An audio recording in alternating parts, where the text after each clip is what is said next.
Oi, gente! Agora a gente vai começar a palestra com a Ana Rodarte. A Ana ela é formada em comunicação social pela UFMG e ela é autora do Varal Roupas que Contam Histórias. E aí vocês podem ir mandando os comentários, perguntas, e aí no final da palestra a gente vai passar aqui para a Ana responder para vocês. Ana, muito obrigada por ter aceitado o nosso convite. Você sabe que você é uma musa, uma inspiração, e que eu queria beijar a sua cabecinha. Então, fica à vontade com você. Eu que queria entrar na sua cabeça, Vivi, que isso?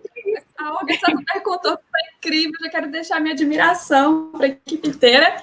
Mas vamos para os conteúdos, porque a gente já esperou demais, não é não? Então tá, eu vou começar aí com a minha apresentação. Tá todo mundo vendo direitinho? Vives, socorro! Então vamos lá. Então, o Roupas que Contaram as Histórias da Semana é o meu projeto, né? Olá, para quem não me conhece, eu sou a Ana Rodarte. Eu sou formada em comunicação, como a Vives introduziu, eu tive uma passagem de 2 anos pelo design de produto da Weng. E eu comecei a escrever sobre moda, assim, de maneira independente em 2014, para ser mais precisa. Eu tinha um blog pessoal, depois eu transferi isso para o Instagram e para outras mídias. Comecei a produzir para algumas publicações já existentes, como a Review Slow Living, aqui de Belo Horizonte. Tive uma passagem pelo movimento Fashion Revolution. E hoje eu sou redatora, produtora de conteúdo do Laboratório de Inteligência Criativa Curral e também produzo conteúdos para o M-Journal da IGAEDAN. Então vamos começar, né? Esse aí é meu repertório. E eu acho que é legal, assim, a gente falar de moda desse ponto de vista jornalístico, assim, porque eu acho que a moda ela ficou muito distante de nós, né? Por algum motivo, por vários motivos.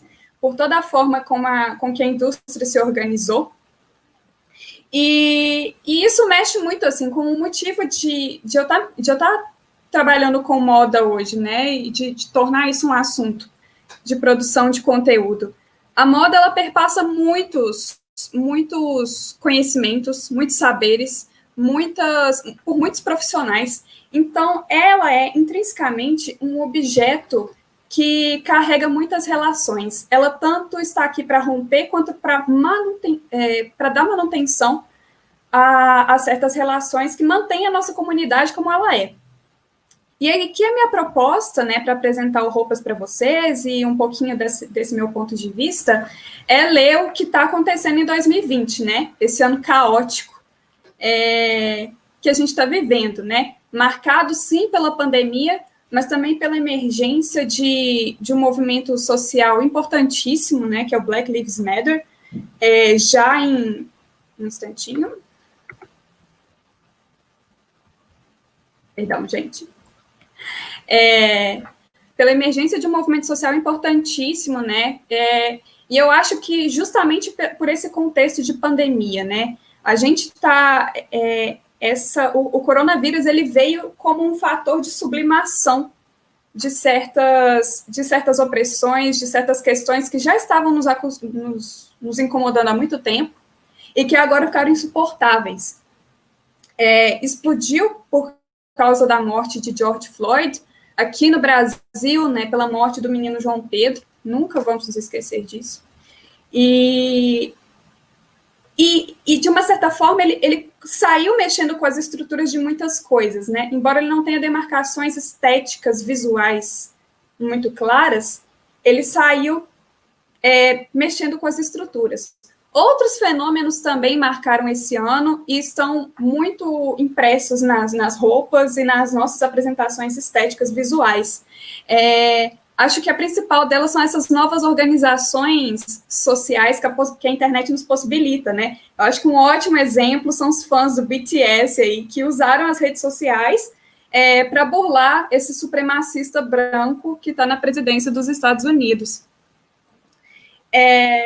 Então, nós tivemos uma série de outros fenômenos, assim, a cantora Jupe do Bairro lançando o seu álbum com financiamento coletivo e promete dar uma cara nova para a indústria musical brasileira.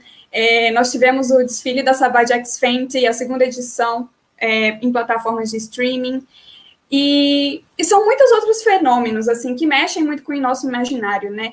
E a Iggy Edan tem falado muito sobre essa presença do fogo, né?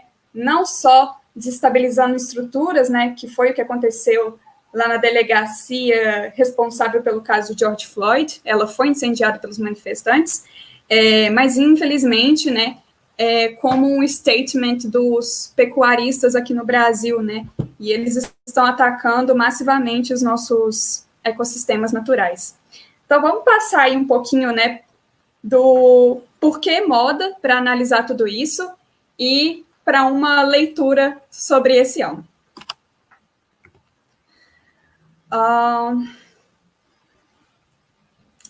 Aqui a gente tem uma citação do Agamben, né?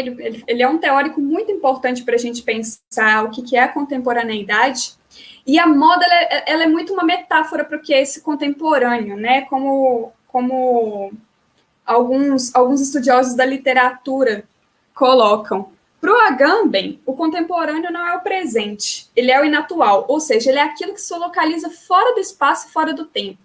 E a moda, ela tem essa peculiaridade, ela pretende ser sobre o que está vindo por aí, sobre o futuro, mas ela também tem uma relação com o passado, ela nunca está com o pé no presente.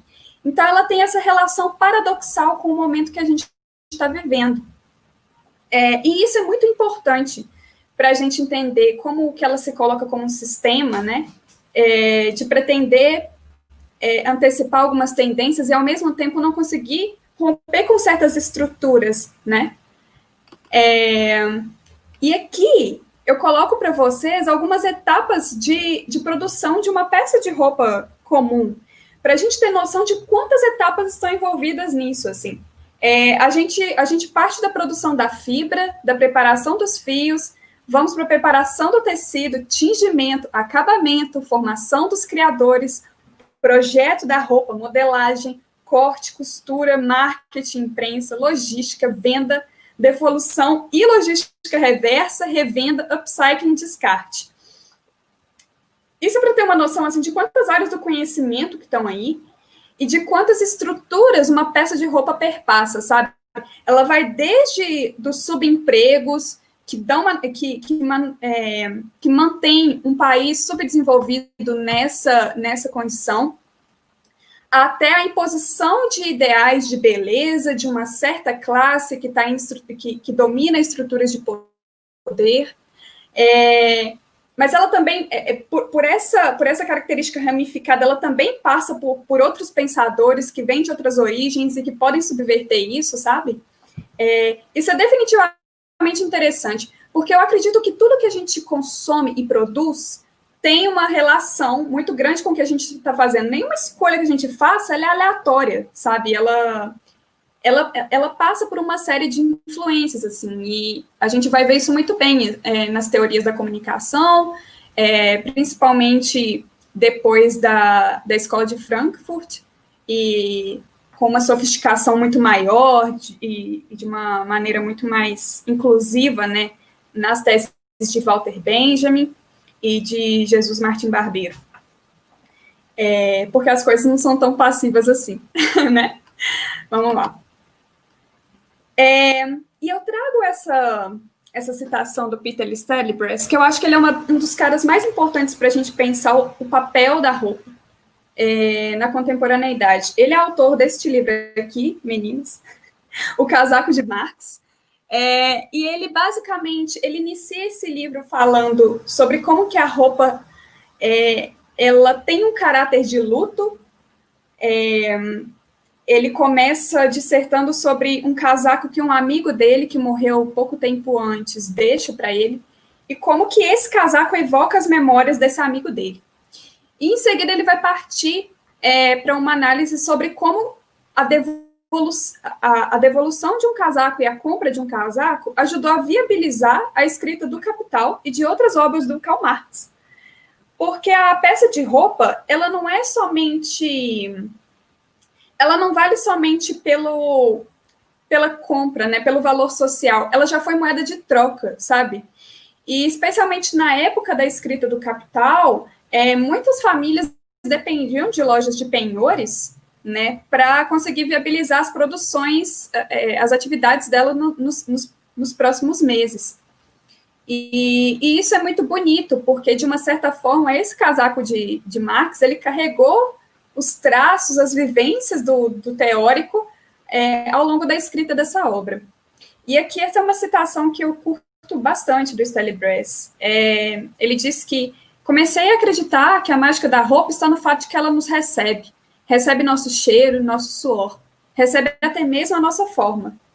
E quando nossos pais, nossos amigos e nossos amantes morrem, as roupas ainda ficam lá, penduradas em seus armários, sustentando seus gestos, ao mesmo tempo confortadores e aterradores, tocando os vivos com os mortos. Quando a gente está numa fase de mudanças, eu acho que é muito nítido a gente querer se livrar de roupas, né? E ainda tem essa questão própria do luto também, né? Quando uma pessoa parte e deixa o seu guarda-roupa, a gente desenvolve uma outra relação com aquelas peças ali, né? E acho que é justamente por isso, porque a roupa, muito diferente da joia, ela recebe as nossas marcas, ela se conforma ao nosso corpo. E daí ela ser um retrato tão íntimo do que a gente está vivendo. É impossível ela passar impune, sabe? As nossas mentalidades, as nossas vivências. E é por isso que aqui eu a considero como parte da conjuntura estética que vivemos, né? E, como eu disse anteriormente, por mais acidental que seja a escolha de uma peça, ela não se desprende do que estamos vivendo. E eu acho importante a gente colocar aqui essa terminologia dos dispositivos vestíveis, porque a moda já não é mais sobre roupas tem um tempo, assim. Não só pelo advento das wearables, das tecnologias vestíveis, mas também do que se transformou o vestir, sabe? E eu acho que a gente vai ver muito bem com um exemplo que eu vou dar lá na frente, e que eu acho que muitos de vocês devem conhecer. E essa daqui é uma citação bem legal que eu trouxe da Patti Smith, não sei se todo mundo aí conhece, ela é uma das precursoras da música punk.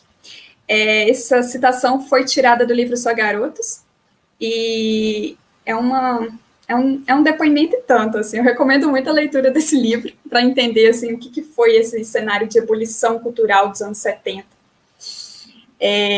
E aqui ela conta exatamente o momento em que ela corta os cabelos dela e como que isso coloca para fora a persona artística que ela queria apresentar ao mundo, né? A partir disso, ela começa a ser convocada para ensaios fotográficos, para apresentações musicais, e a partir desse corte de cabelo. Eu acho que é uma relação que todos nós podemos descobrir nesse período de distanciamento, né?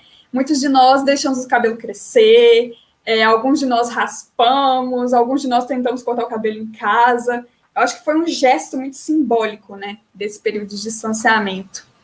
E aí aqui ela diz, olhei-me no espelho de cima da pia, dei-me conta que vinha cortando o cabelo sempre igual desde que era adolescente. Sentei no chão e abri algumas das minhas revistas de rock. Eu costumava comprar só para ver uma foto nova do Bob Dylan, mas agora não era Bob quem estava procurando. Cortei todas as fotos que encontrei do Keith Richards, estudei-as por algum tempo e peguei a tesoura, deixando para trás a era folk a golpes de facão. Quando fomos ao Max, meu corte de cabelo chamou bastante atenção. Mal pude acreditar que era aquilo mesmo. Embora eu ainda fosse a mesma pessoa, meu status social subiu de repente. Eu realmente indico essa leitura para todo mundo. E além desse impacto social que a roupa traz, que a moda traz, a gente não pode esquecer também do impacto socioambiental que ela deixa, né? Somente no Brasil são produzidas 9 bilhões de peças de roupas todos os anos, né? E esse relatório Global Fashion Agenda, ele estima que a contribuição da moda para o colapso climático possa aumentar de 49% a 63% até 2030 por meio das emissões de carbono, se a gente mantiver o mesmo ritmo de produção que é mantido hoje. E a maior concentração dessas emissões de carbono está justamente na produção da matéria-prima, né? No cultivo do algodão, que geralmente leva muitos agrotóxicos, pesticidas,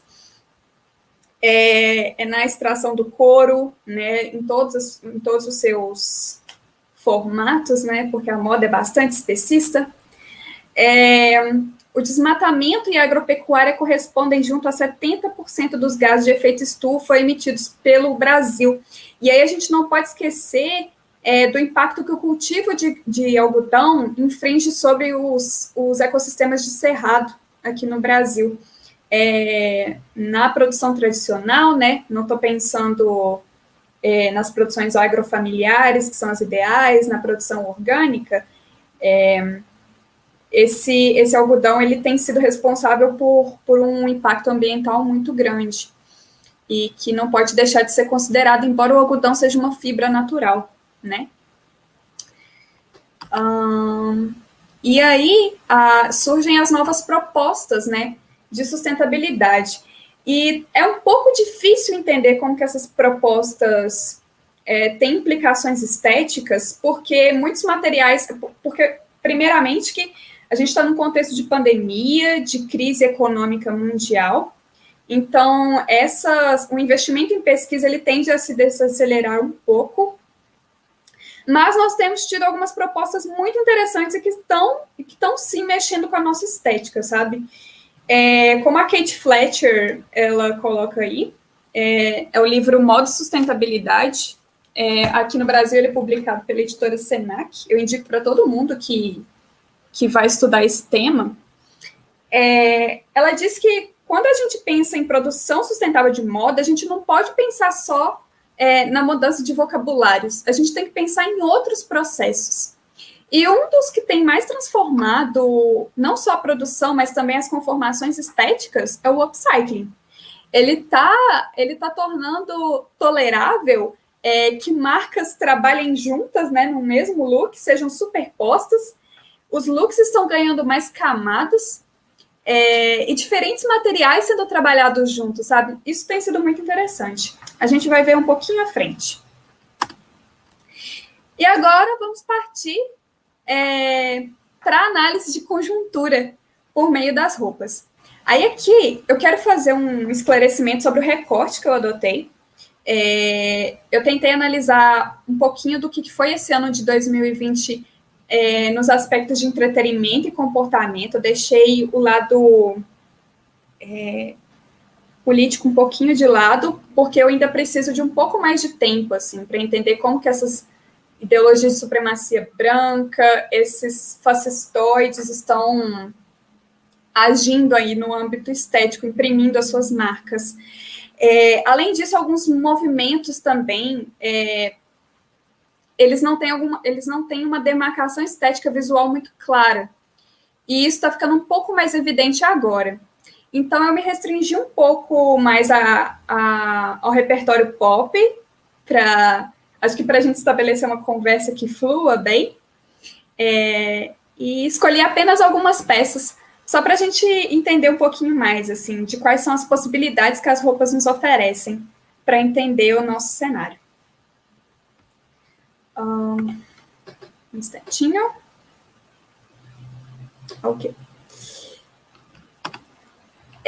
Vamos começar por essa simpática peça, que é o vestido de morangos. Essa foto do Harry Styles, ela é uma montagem, tá, gente? Ele não vestiu o vestido de morangos, embora eu acho que é uma coisa que ele perfeitamente faria muito bem. E essa peça, ela nos oferece uma perspectiva muito interessante, assim, sobre outros lados um pouco menos evidentes desse período de distanciamento social. Aqui do lado esquerdo aí da tela, eu coloco um pouquinho dos pontos de diálogo com esse vestido. Esse vestido, para quem não sabe, ele é produzido por uma marca pequena de Nova York. A estilista que o fez, ela não é nova-iorquina, ela é de Kosovo. Então, ela tem um repertório muito sofrido, no sentido de que ela viu conflitos, ela viveu conflitos desde muito cedo. E aí, ela teve essa oportunidade de ir para os Estados Unidos e ela foi. é uma marca pequena, né, como eu disse, e ele é um vestido caro. Quando eu olhei na sexta-feira, ele custava $490. E ele não foi lançado esse ano. Ele é um projeto de julho de 2019. A primeira pessoa muito famosa, muito conhecida a usar ele foi a Tess Holliday. Ela usou ele no Grammy. E aí ele estourou mais ou menos em junho, julho e agosto deste ano. Eu acredito que por uma série de fatores. A internet ela discutiu bastante esse caso de gordofobia, né? Porque a Tess Holliday já tinha usado ele há muito tempo e ninguém deu bola, ela foi até criticada por isso. Mas acho que há outros fatores que explicam a emergência de um vestido tão pitoresco, tão principesco. Ele é um vestido midi, ele tem muitas camadas de tule, ele é feito de um material muito delicado. Ele escolhe o morango, né, como motivo para os bordados. Não é uma fruta qualquer, é uma fruta que diz muito de infância, de nostalgia. Ele tem um decote profundo, né? E eu penso assim, eu acho que ele seria facilmente usado por uma princesa Disney, não uma princesa Disney qualquer, seria uma Aurora mais passiva, mais cantarolante da vida. E o que é muito curioso dele é que ele se projetou nas redes sociais. Ele também teve uma força muito grande dos memes. A galera começou a ver ele e começou a imaginar muitas situações para esses vestidos. Ele também foi aplicado por essa galera otaku, né? Pela galera fã de anime, assim. Então eles faziam fanarts, faziam fanfics em que o vestido aparecia.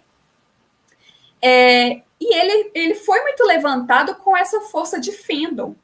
Então, eu acho que ele nos diz bastante sobre uma nova relação que se estabelece, sabe?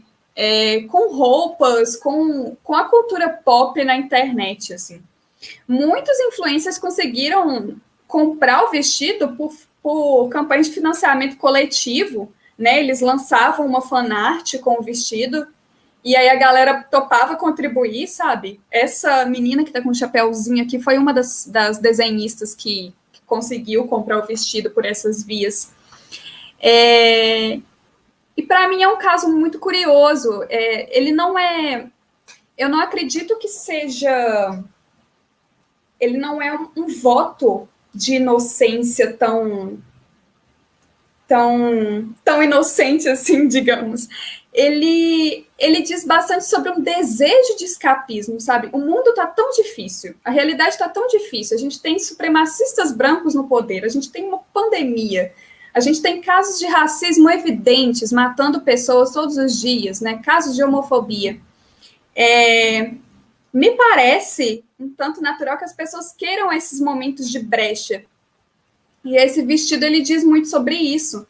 Tanto que se vocês conferirem onde que ele aparece nas redes sociais, são em vídeos completamente diáfanos. As pessoas parecem viver dentro de um desenho do estúdio Ghibli, sabe? Elas criam toda essa paisagem, né? Que eles chamam de cottagecore no TikTok. E aí eu coloco esse casaco aqui do J.W. Anderson, porque ele também ficou muito famoso com uma aparição do Harry Styles, e ele também ganhou a internet por causa dessa força do fandom. E eu fico pensando assim, né, a internet ela tornou-se a única plataforma com a qual a gente tem contato com os nossos amigos, com nossas comunidades, né, para fora da família, assim. Então, eu acho que ele é muito característico disso, sabe? Ele é muito mais do que um vestido principesco e escapista. Eu acho que ele, de uma certa forma, ele é tão inocente que eu duvido que ele não saiba que ele é deslocado do nosso tempo. E a estilista, ela declara isso um pouco também. Ela queria fazer um vestido... Lá em 2019, que já estava um pouco difícil, ela quis fazer um vestido que fosse uma possibilidade de sonho para as pessoas. Mas ela, com o passado que ela tinha, né, com os conflitos sociais que ela viu em Kosovo, ela sabia que isso não era de forma gratuita, reacionária e passiva. Assim. Agora vamos para o próximo. As plataformas. Quem me chamou a atenção para a emergência das plataformas nesse contexto que a gente está foi a Ig Edam. Ela tem um trabalho brilhante, recomendo muito que vocês conheçam. É uma grande pessoa para a gente entender sobre as relações decoloniais, sobre as estruturas, né, racistas que mantêm a nossa comunidade, né, como romper com essas estruturas. Ele é um grande nome da moda, admiro bastante. Aqui no Brasil, essa marca que eu escolhi para a gente estudar a emergência das plataformas, a Buffalo, ela ficou conhecida por causa da sandalinha da Manu Gavassi, né? Mas ela tem uma linha de produtos bastante marcante. É bem interessante ver a estética que eles propõem. E ela não é própria de agora, né? Até porque, assim, por que falar de sapatos quando uma boa parte de nós está em casa, né? Eu mal uso sapatos tem meses. O único sapato que eu uso é um chinelo e minha meia, que pantufas. Mas nós estamos voltando a usar sapatos, nós não paramos de comprar coisas, embora o comércio de acessórios, né, tenha sofrido com uma queda de vendas muito significativa. Mas a plataforma nos diz muito sobre uma vontade de se suspender do chão, né, de ficar distante do chão. Não é uma proposta nova, né? Lá em 2017, a Balenciaga lançou esses que são chamados os tênis de papai, que tem uma sola muito alta, eles têm uma estética propositalmente feia, porque é a proposta da Balenciaga, né? Fazer uma certa ironia dos nossos tempos, uma certa ironia dos sistemas de moda. E aí, no ano seguinte, a Gucci lançou esses chunky sneakers aqui, que ficaram bem famosos com a Billie Eilish, um pouquinho depois. E por que a plataforma está sendo pautada agora? Eu acho que, num sentido muito semelhante, né, ao que as pessoas têm buscado ali dentro, no vestido de morango, a plataforma também ela é uma forma da gente se afastar de todos esses acontecimentos terrenos que nos afligem. Em maio, se eu não me engano, foi em maio desse ano, o Pier Paolo Piccioli, que é o diretor criativo da Valentino, propôs esses looks gigantescos. Um deles, esse look aqui mesmo, foi usado pela Lady Gaga na última edição do VMA. E todos os modelos estavam suspensas do chão, né? E essa coleção em particular, ele estava falando sobre essa capacidade da alta costura, da moda, de nos aproximar do sonho, sabe? E é muito curioso isso, assim, porque a gente aos poucos está assumindo uma performance, uma silhueta, que ela é um pouco de guerrilha, de ciborgue, meio cibernética, assim, eu diria. Se a gente procurar, assim, o repertório de animes que dizem sobre o futuro, Náusea, do estúdio Ghibli, por exemplo, você vai observar que a silhueta dos personagens, né, ela é magra e os pés são muito grandes, né? Tem um certo senso de poder, um certo senso de afastamento do chão, de alcance do céu. E eu acho que isso diz um pouco assim, sobre esse lugar que a gente quer estar, sabe? Nesse momento. E ele diz também sobre uma força, né? Porque a silhueta feminina já vem se reconfigurando tem alguns anos. Essa cintura marcada do vestido de morango ali atrás, ela é muito peculiar para o ano de 2020, porque a gente via que as formas estavam ficando mais amplas, os pés maiores e com as plataformas, sabe? Não é por acaso que uma Manu Gavassi que se propõe a ser uma figura feminina diferente, alternativa, usa uma plataforma desse tamanho, sabe? Ela quer dizer de uma certa força, embora assim eu tenha várias ressalvas com essa persona. A máscara, a dita cuja. A gente enfrentou nos últimos meses um debate muito acalorado sobre esse papel da máscara como artigo fashion, né? Algumas pessoas argumentam assim que essa fetichização poderia afastar as pessoas das reais implicações do uso das máscaras, né? E eu tenho uma série de ressalvas enquanto a esse debate, tanto que eu escolhi não participar muito, porque eu acredito, assim, pelas funções que uma roupa exerce, né, ela vai muito além do utilitarismo que se aplica.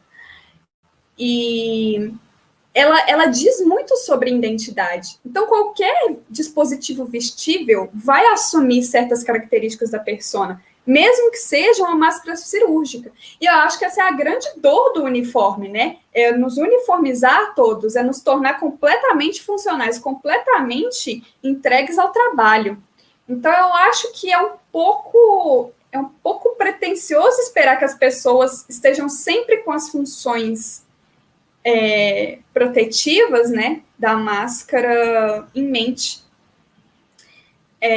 Embora, né, o uso dela seja necessário, e a gente não vai poder dispensar isso tão cedo, por isso que é tão importante que as passarelas evoquem essa máscara, eu acho que ela vai ter que ir além da função cirúrgica para ela ser adotada. Cirúrgica não, né? Dessa função de segurança, dessa função de profilaxia, para ela ser adotada em massa. E eu acho muito engraçado, assim, de como que as circunstâncias nos levaram a adotar massivamente uma coisa que já estava aparecendo há alguns anos. Eu realmente fico muito intrigada com o fenômeno Billie Eilish, porque ela foi a princesinha do pop, digamos assim, de 2019. Mas você olha para a silhueta dela, para o que ela propõe, é uma coisa muito diferente do que se vendia massivamente. Eu acho que diz muito sobre uma nova geração que está vindo aí, né? Possivelmente vocês, eu sou um pouquinho mais velha. A Billie Eilish, ela usa roupas de silhueta ampla para se esconder, para esconder o corpo desse olhar objetificador, né, que a indústria cultural imprime às mulheres. E na cultura pop, né, há alguns anos, pensando além dos super-heróis, a gente tem visto figuras que já cobrem o rosto, não de maneira funcional somente, mas acho que meio como um statement de que há outras camadas desse personagem para serem exploradas. E a Billie Eilish, ela propõe muito isso quando ela usa máscaras, quando ela usa óculos enormes para tapar o rosto dela, né? Ela quer que a música dela fique em evidência, ela quer que as declarações dela sobre o aquecimento global, sobre as mudanças climáticas, sejam ouvidas. E isso é muito curioso, porque a máscara, ela passa a exercer não só a função de proteção objetiva, né, contra o coronavírus, ela também é uma proteção subjetiva, ela pretende esconder a persona, né? E isso é muito caro quando tantos de nós estamos usando as redes sociais, né, a internet para nos comunicarmos. E ali a gente escolhe um avatar para representar a gente. É uma parte muito pequena de nós. Não deixe de considerar que seja uma máscara. Quando a gente coloca a cara ali no Stories, a gente coloca um filtro assim em seguida, sabe? É descarado. Então, é muito curioso como que esse acessório, né, que se tornou primordial, essencial, por favor, use máscara. Ele passa a exercer essa função subjetiva também. E essa foi uma imagem que ficou muito forte, né, no ano de 2020, esse editorial da Marie Claire sobre os reais influencers, né, trazendo as marcas que as máscaras cirúrgicas estão deixando em quem está na linha de frente. É aquela questão do traço que a roupa deixa, né? A gente vai ficar com essa memória imagética, né, dos traços que as máscaras nos deixam. Esse aqui é um caso bem curioso, é a peça hiperfuncional. Eu não escolhi, pelas minhas leituras, pela minha leitura do que está acontecendo, eu não consigo pensar em uma única peça superfuncional para falar sobre esse fenômeno. Ele está sendo impresso em várias peças. A gente está vivendo a era do burnout, né? Todos nós estamos exaustos de tanta informação, de tantas funções. Eu não posso ser só uma mulher super competente. Eu tenho que ser uma mulher com um repertório acadêmico incrível. Eu tenho que me dar muito bem no meu trabalho. Eu tenho que ter uma performance nos exercícios que seja estrondosa. Eu tenho que ver todas as séries que a Netflix me propõe. Eu tenho que saber tudo que está sendo discutido nas redes sociais. É difícil não cansar, né? É difícil. E é muito curioso ver a emergência dessas peças hiperfuncionais no guarda-roupa, né? Elas deixam de atender somente públicos específicos, né? Ciclistas, motociclistas, pessoas que pulam de paraquedas, pessoas que correm, atletas em geral, e passam a ser adotadas massivamente no guarda-roupa. Essa aqui é uma releitura que a Veitmans, do Dema de Basália, que hoje está na Balenciaga também, fez do óculos da Oakley.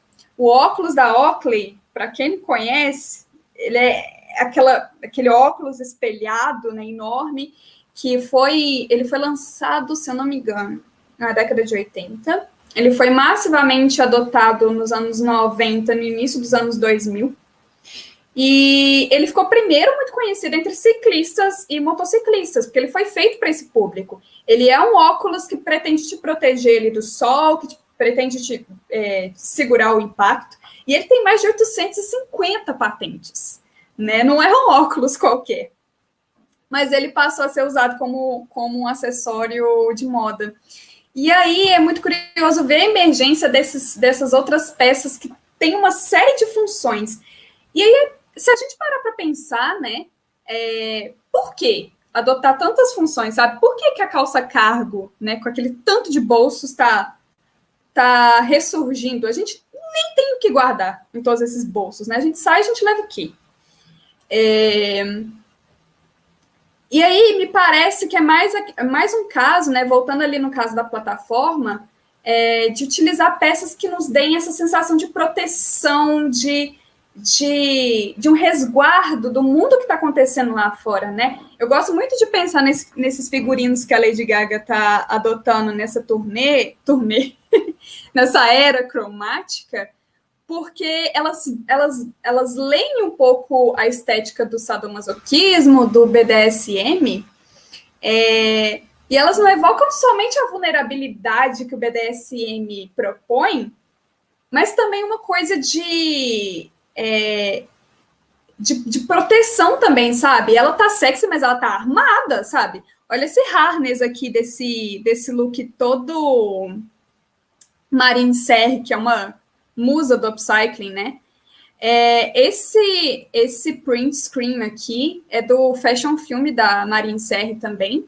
Eu indico muito que, se vocês se interessam pelo mundo da moda, procurem pelo trabalho dessa estilista, porque, primeiro, que ela ficou bem conhecida com essa estampa de meia-lua aqui, apareceu no Black Skin, né? Mas ela naturalmente incorpora as técnicas de upcycling no trabalho dela, não chega a ser uma questão. E eu acho que é uma proposta que tende a ficar cada vez mais forte com a emergência da pauta de sustentabilidade no mundo da moda, sabe? Você não vai ter que ser uma Stella McCartney falando sempre assim, esse meu produto é muito diferenciado porque é feito com algodão orgânico, porque tem trabalho justo. Não, isso é um pressuposto, sabe? E isso é muito legal, assim, no trabalho da Marine Serre. E aí ela, nesse fashion film, né, que foi uma apresentação alternativa, dada a impossibilidade de se fazer desfiles, ela coloca os personagens todos com essas peças muito protetivas, assim, são equipamentos de segurança. Então tem muitos cintos de paraquedas, tem esses óculos esportivos, alguns chapéus com envoltórios muito grandes. Então, é curioso isso, né? As wearables não triunfaram tanto, né? Se a gente pensar assim, somente os relógios inteligentes, mas as pessoas estão pretendendo que as roupas delas assumem cada vez mais funções, assim, como se nós pudéssemos acompanhar essas tecnologias que a gente consome, sabe? Os patins. Caso caso delicioso. Eu não sei vocês, mas eu me deparei com muitos vídeos de pessoas patinando nessa pandemia. Foi um verdadeiro alívio nas redes sociais, que se tornaram um ambiente bastante insuportável. E eles nos contam bastante, assim, não só desse desejo de escapismo, assim, mas da revogação de uma certa herança, né? Eu fui pesquisar, assim, por que tantas pessoas estavam recorrendo aos patins, né? Além dos motivos óbvios de ser um exercício que a gente consegue fazer nesse período de distanciamento social, porque a gente consegue manter a distância de outras pessoas, a gente consegue explorar o ar livre com um pouco mais de segurança. E os patins, eles foram uma plataforma de expressão da comunidade negra muito forte nos Estados Unidos, principalmente. E agora eles começaram, o patins começou a emergir nas redes sociais, e nesse contexto de Black Lives Matter, cada vez mais pessoas começaram a falar sobre isso. Olha, gente, tipo, vocês estão vendo um tanto de gente patinando aí, mas isso aqui tem raiz, isso tem história, sabe? Por favor, não apaguem. E foi muito bonito, porque uma das maiores expressões, né, essa patinadora, ela chama Omi Jantas, se eu não me engano, ela é senegalesa, isso. Se eu não me engano, olha a anotação. Ela é senegalesa e hoje ela vive em Berlim. E ela se tornou um dos maiores nomes, sabe? E ela traz muito, né, dessa história negra que estava surgindo ali nos anos 70, né, em diversos pontos do mundo. E é curioso ver a emergência dos patins quando a música de pista tá pautando a música, né? Um dos álbuns mais expressivos do ano é o da Jessie Ware, uma mulher de 38 anos, né? Falando sobre descobrir o seu prazer, sobre dançar, quando todo mundo tá trancafiado em casa. E esse movimento, né, de exploração de esportes ao ar livre, não só nos patins, mas também com skate, a gente está vendo um crescimento bem grande, também diz desse novo ocupar feminino das cidades, né? As mulheres estão se redescobrindo nos esportes, né? Estão revogando o papel delas aí. E um exemplo bem legal, assim, de acompanhar isso é o Chapadinha da Endorfina, é um perfil da agência Obvious, e que é bem interessante, assim, elas trazem uma série de dicas, elas cobrem alguns fenômenos em relação aos esportes também, e sempre com essa perspectiva feminina, né, de procurar instigar a participação feminina nesses espaços.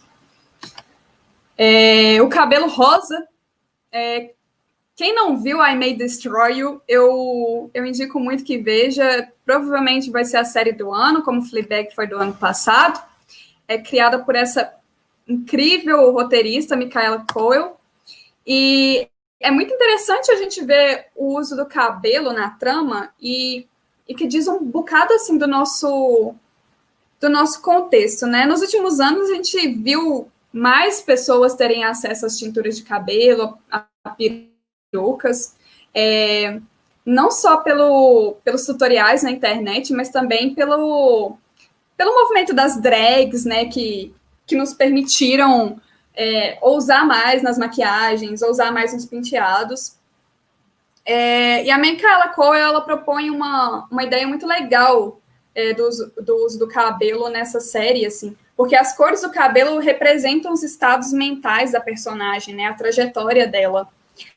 Não vou contar muito sobre a trama, mas ela basicamente narra um episódio em que a roteirista estava para finalizar uma obra, ela saiu para descansar um pouco, nessa noite ela recebe um Boa Noite Cinderela e ela é estuprada.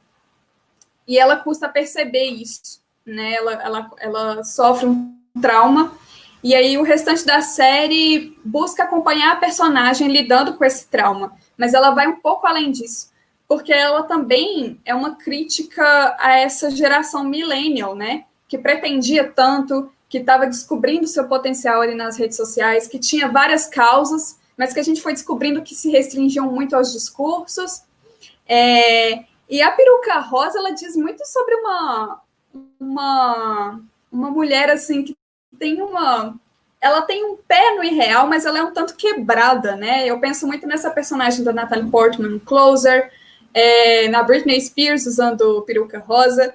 Coloquei aqui essa personagem de Blade Runner, eu sei que isso aqui não é rosa, gente, mas esse cabelo colorido, né, e ela gigantesca, o cabelo colorido, ele coloca essa mulher, assim, no outro status de inacessibilidade, sabe? Especialmente curioso se você pensar de onde que partem essas produções, né? A ficção científica ela ainda tem uma perspectiva muito machista, né? E aqui eu coloco os animes também, porque esse recurso do uso da cor do cabelo como um retrato do estado mental, né, da personalidade, ele é bastante utilizado nos animes. E aí a gente está vendo, né, nesse período de distanciamento social, várias pessoas experimentando cores diferentes no cabelo, e essas escolhas não são aleatórias, né? A cor ela é muito forte na expressão de sentimentos, o que a pessoa quer colocar ao mundo, mesmo que ela não tenha tanta consciência, né, objetiva disso, assim, as subjetividades são bastante expressivas. E por fim, eu escolho esse vestido Hanifa para nos contar um pouquinho do que o Black Lives Matter está imprimindo aí, né, nos bastidores da moda e das nossas expressões estéticas em geral. Há muitas coisas a serem ditas sobre o racismo estrutural, né? Elas ficaram muito sobrenadantes nesse ano. Então, eu acredito que talvez seja por isso que o Black Lives Matter não tem uma peça statement. Há muitas coisas a serem ditas, a serem resolvidas, sabe? É um movimento que está lidando com muitas dores, com muitas urgências. Mas, apesar de não ter uma peça icônica, representativa, né? Ele tá pautando muitas expressões artísticas e culturais em todo o mundo. E está movimentando bastante os bastidores. Eu acho que a gente não está vendo tantas expressões estéticas agora, mas elas vão começar a aparecer. E eu acho que o vestido Hanifa, dessa marca Hanifa, ela é de uma estilista da República Democrática do Congo, e ele ganhou, assim, a mídia, ganhou o nosso cenário, porque a estilista ela conseguiu usar uma técnica 3D que possibilitou que ela fizesse um desfile inteiramente animado, sem usar modelos, e de uma forma muito acessível. Então, ela apresentou essa coleção dela no meio da pandemia, sem utilizar modelos, e foi um baita sucesso. E o curioso é que, apesar dos vestidos parecerem flutuantes, o corpo não está ausente, né? A gente vê muito bem quem que é a pessoa que está criando esse vestido, quem que é a mulher que está vestindo esse vestido. Ela escolheu personagens curvilíneos, né? Esse vestido da Hanifa, eu esqueci o nome dele, tem um nome próprio muito bonito. Ele tem as cores da República Democrática do Congo, né? E aí ele está dialogando com uma série de reconfigurações, assim. Um dos vestidos do ano, ser de uma estilista da República Democrática do Congo, nos diz muito, assim, sobre esse movimento da diáspora, né? Esse movimento de resgate das raízes, assim, de quem que a gente está escolhendo ouvir agora, né? A gente teve a derrubada das estátuas em todo o mundo, né? Borba Gap, que se cuide. Essa aqui foi do Edward Colston, que foi derrubada no Rio de Londres, Bristol. Nós tivemos depoimentos muito importantes, declarações muito importantes do Emicida, né, inclusive sobre os sistemas de moda, por que as roupas custam o que custam. A gente teve a escolha dessa estilista, eu esqueci o nome dela, perdão. Acho que é Movalola Ogunlesi, ela é nigeriana, e ela está cuidando da marca do Kanye West, em uma parceria com a Gap. Então, ela vai alçar um lugar muito... Ela já estava alçando há um certo tempo, mas ela ocupou uma posição muito relevante nos sistemas de moda, né? E logo, logo as peças vão ser lançadas. Um dos álbuns mais expressivos do ano também é do Run the Jewels, que já estava tratando do Black Lives Matter há alguns anos, e eles lançaram esse álbum poucas semanas depois da morte do George Floyd, e é muito relevante, né, nós resgatarmos isso, porque eles estão falando de uma outra masculinidade, né, que a gente falar de gênero entre a comunidade negra é muito diferente, e eles resgatam bastante isso, assim. Então, basicamente é isso, pessoal. Quem quiser ver outras análises, quiser acompanhar o trabalho, tirar dúvidas, pode me chamar lá no Instagram, @ac__, Rodarte. E vocês podem acompanhar meus textos no M-Journal também. Estou disponível para trocar dúvidas. Um instante. Ai, Cristo. Prontinho. Estou disponível para tirar dúvidas, para conversar. Se vocês quiserem fazer alguma pontuação, alguma correção, por favor, fiquem à vontade. Essas leituras, né, elas são bastante literárias, eu diria assim. Tem um bocado de pesquisa, sim, elas são fundamentadas, elas carregam as perspectivas de cientistas sociais, de literários, mas elas também têm um bocado dessa noção interpretativa mesmo, assim, de ver a conjuntura dos fatores. Então, ela é completamente passível de discussão. Oi, gente. Ana, foi incrível. A gente ainda tem uns minutinhos, e então vamos para as perguntas? Sim! Diga lá. A primeira que a gente vai fazer aqui é do Torugo. E ele perguntou... Pera.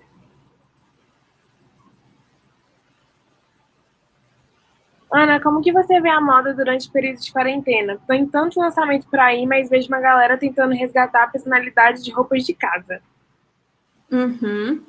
É uma questão complexa, né? Porque, assim, se por um lado nos sistemas de moda consolidados a gente vê uma tentativa de resgate de uma ordem anterior, né? Do que eles estão querendo pautar um novo normal com um olhar lá para o passado, assim, meu filho, acorda, sabe? Acorda.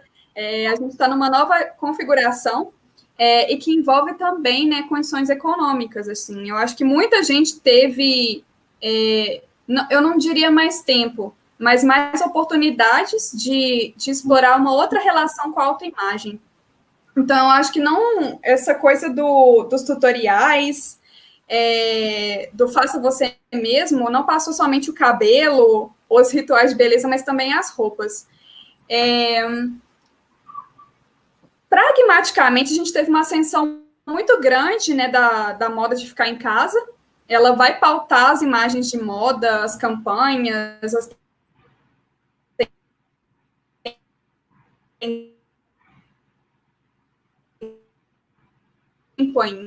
e a casa continua nosso refúgio deles. Ixi, caiu. Já voltou, né? Um instantinho, gente.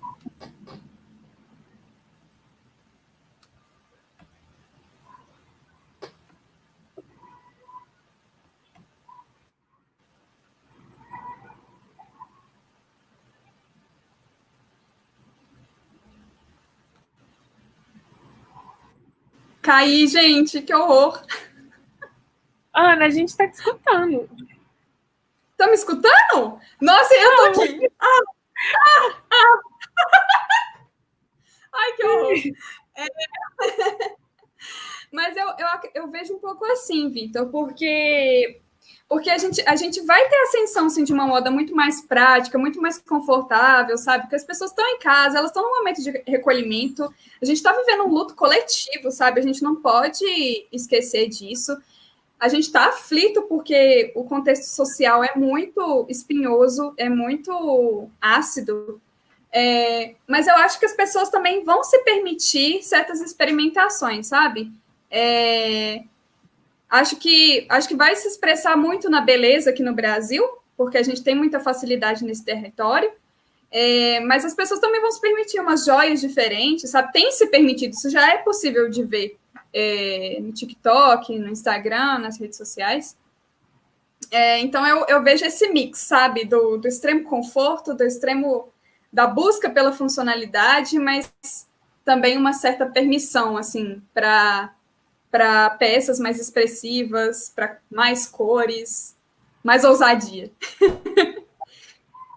Agora a gente tem uma pergunta da Amanda.